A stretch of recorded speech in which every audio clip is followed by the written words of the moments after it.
Magandang araw. Nais ko lang ibahagi ang istoryang to upang magbigay libang sa inyong mga araw. Ito ay karanasan ng mag-asawang parehong saglit na nakalimot. Si Dex at Lisa ay 5 taon ng kasal at mayroon ng isang anak na 3 taong gulang na. Medyo hirap sa buhay ang dalawa dahil ayaw pagtrabahuhin ni Dex ang misis. 37 years old na si Dex at 35 naman si Lisa. Masaya ang pagsasama ng mag-asawa. Ni minsan ay hindi sila nagkaroon ng problema pagdating sa kama. Parehong naibibigay ng dalawa ang pangangailangan ng isa't isa at sapat na yon para sa kanila. Maganda si Lisa. Kahit na may anak na to at nagkalaman ng kaunti. Parang mas lalo pang ang lumakas ang apil nito nang magkaroon ng kaunting taba. Maganda ang hubog. Maputi, mahaba ang buhok na straight. Wala rin naman masasabi kay Dex dahil may itsura talaga ito.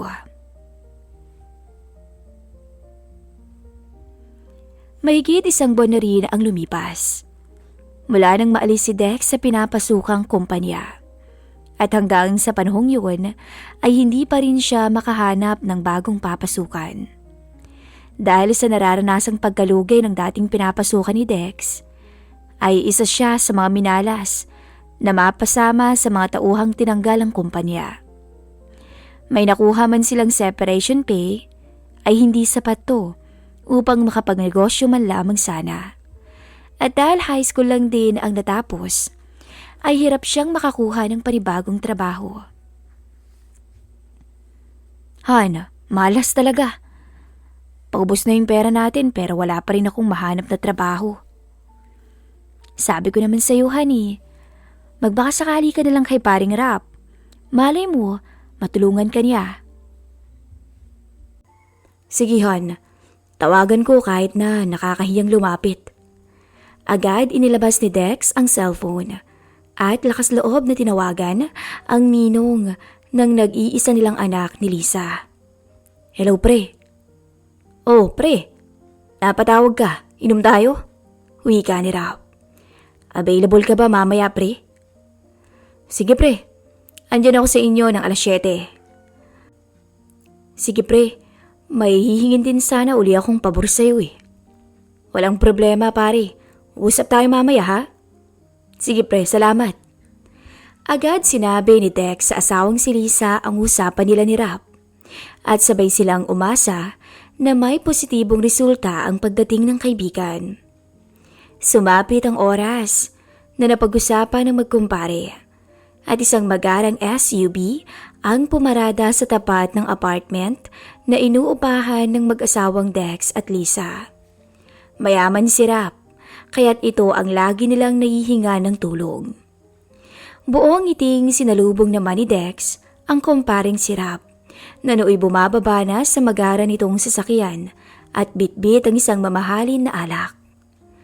Matapos ang kumustahan, ay pumasok na ang magkumpare sa loob ng bahay at dumiretso sa kusina kung saan nandun din si Lisa at kasalukuyang naghahain para sa kanilang hapunan. Matapos ang hapunan, ay agad binuksan ni Rap ang dalang alak at sinimulang magsalin sa baso nito. Ano bang problema, pre? Tanong nito. Kakapalan ko na ulit yung mukha ko, pare. May 1 buwan na akong walang trabaho eh. Magbabaka sakali lang sana ako na baka may alam kang mapapasukan ko. Akala ko pa naman kung ano na, pre. Sige, at kakausapin ko si Mrs. Ang alam ko naghahanap siya ng isang driver para sa pinaparentahan niyang van. Okay lang ba sa'yo yun? Abay, oo naman. Maraming salamat kung ganun. Wala yun, pare. Pero, nangihinayang ako sa panahon na pwede pa kayong makaipon ni Mari. Ha? Anong ibig mong sabihin? Ganito lang yan, pre. Kung kaya naman na sabay kayong magtrabaho ni Mari at sabay kayong kikita papayagan mo ba? Tanong ni Rap. Oo nga naman, Han. Total, pwede namang paluwasin ko si nanay para may makasama si Gino dito sa bahay eh. Pag-isipan mo, pare. Pwede kong ipasok si Mari sa office Total nakapag-college naman siya. At malaki na rin naman ang inaanak ko, hindi ba? Kung gusto naman pare ni Lisa, sige na. At hindi ko na pag-iisipan at isasagad ko ng pang-aabuso sa'yo. Wika ni Dex. Sa pangyayaring iyon, ay tuwang-tuwa si Lisa. Dahil alam niyang magiging maluwag na rin ang buhay para sa kanila. Hindi na sila mahihirapan at mabibili na rin niya sa wakas ang mga nais na bilhin para sa anak at asawa. Patuloy ang inuman ng magkumpare at paminsan-minsan ay tumatagay din si Lisa. Hanggang sa mapansin niya ang panakaw-nakaw na pagsulyap sa kanya ni Rap na nooy tinatabla na rin ang epekto ng alak. Han, mag-shower lang muna ako at mauna na rin ako sa inyo. Sige Han, kami na ni paring Rap ang bahala dito. Sige Han. Paano pare? Mauna na ako sa inyo At salamat na rin pala sa mga tulong mo. Sige Mare, walang problema. Tumagal pa ng ilang oras ang inuman hanggang sa tuluyan ng nalasing si Dex. Agad naman siyang inalalay ni Rap at inhiga sa sofa. Tsaka naisipan nitong katukin sa kwarto si Lisa at magpaalam na uuwi na. Mula sa tapat ng kwarto ay tila biglang nagbago ang isip ni Rap dala ng epekto ng alak. Maingat niyang pinihit ang doorknob upang sa ganoon ay hindi rin magising ang inaanak mula sa katabing silid. Dahan-dahan na binuksan ni Rap ang pinto ng silid at tiningnan ang nooy mahimbing na natutulog na kumare. Hindi siya makapaniwala sa naiisip na gagawin niya. Naaninag niya ang nakamaiksing satin na short at spaghetti strap na si Lisa. Maingat ang mga naging paghakbang ni Rap patungo sa kamang hinihigaan ng babaeng matagal na rin niyang ninanais. At dahil nga sa nakainom at malakas ang loob, ay agad niyang hinagka ng misis ng kumpare. Tila nawala siyang bigla sa tamang pag-iisip. Samantala, sa pagkakaalam ni Lisa, ay asawa nito ang pilyang nagpapakasasa at gumagawa ng kapilihan ngayon sa kanya. Ngunit, nang idilat nito ang kanyang mga mata, ay ganoon na lamang ang kanyang gulat nang ang kumparing si Rap ang kanyang mabungaran. Pare, anong ginagawa mo rito? Ngayon lang, Lisa. Please, tayo lang ang makakaalam.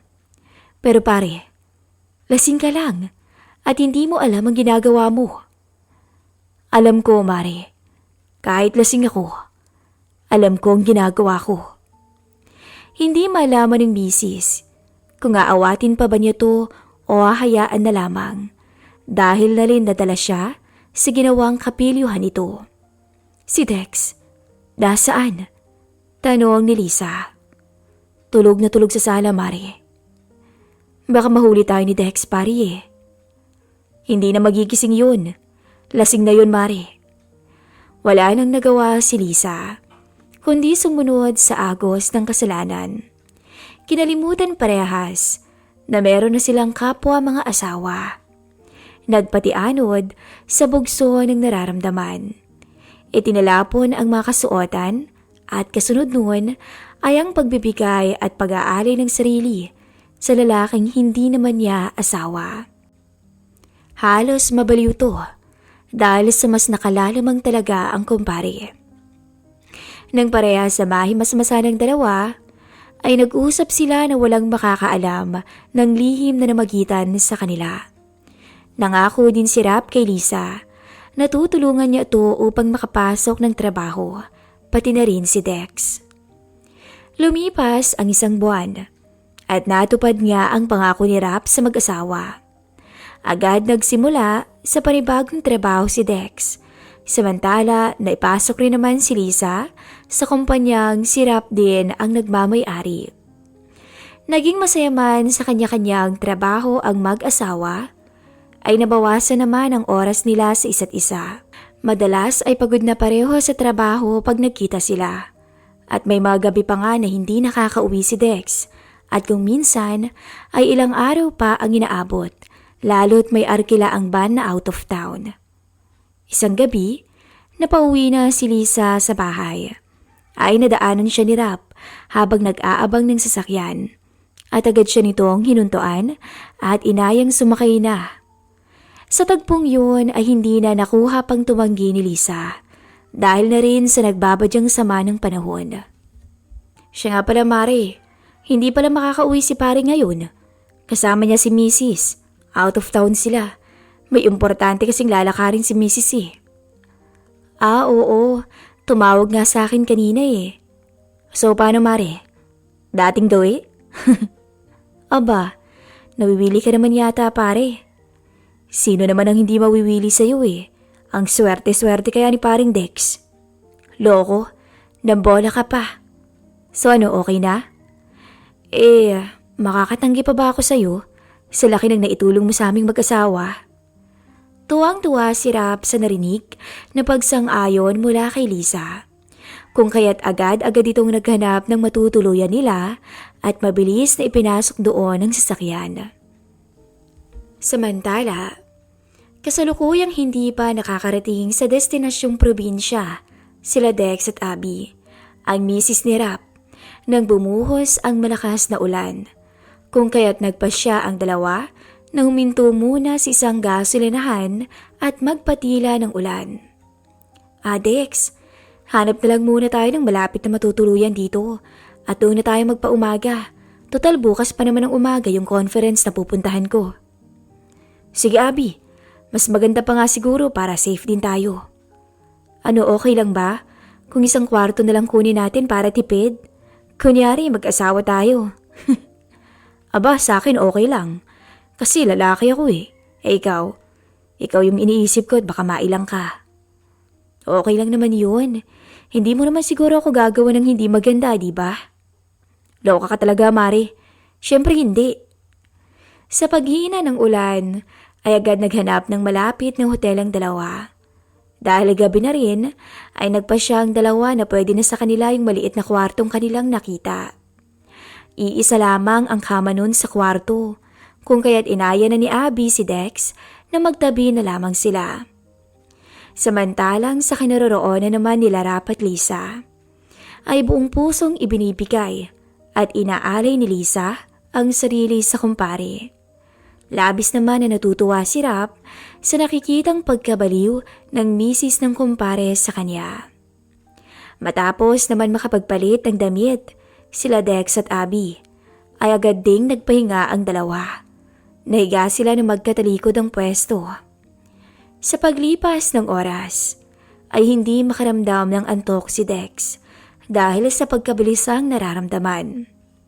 Maingat na pumihit si Dex ng pagkakahiga at humarap sa nooy nakatihayan ng si Abby at himbing na sa pagkakatulog. Matagal na pinagmasdan ni Dex ang maamong mukha ng babae na nooy balot na balot ng kumot ang buong katawan. Dahil sa naging busy parehas, ay matagal-tagal na rin silang mag-asawa na walang nagaganap sa kama. Kaya naman nagmistulang sabik tuloy si Dex. Dahan-dahan tong kumilos at unti-unting inalis ang kumot na bumabalot sa katawan ng misis ng kumpare. Nang ganap na maalis yun ni Dex, ay muli niyang pinagmasdan ng babae na nakasuot pa ng ternong pajama. Sa isip ni Dex ay napakaswerte niya kung papayag ang asawa ng kumpare niya sa nais niyang mangyari. Samantala, wala sa hinagap ni Lisa na habang nagpapaubaya siya sa kumpare ay pinagbigyan na rin ng misis ni Rap ang kanyang mister. Nagtampisaw ang dalawang partido sa kasalanang pare-parehas naman nilang ginusto. Walang kaalam-alam na pare-parehas din nilang nililinlang ang isa't isa. Maya-maya pa ay hindi na rin nakayanan pa sa panig nila Dex at Abby dahil tuluyan na nilang narating ang sukdulan. Sabay sa kanilang pagbagsak at hingal, ang pagkarating din sa alapaap ng mga asawa nilang sina Lisa at Rap. Hanggang dito na lamang po ang ating istorya.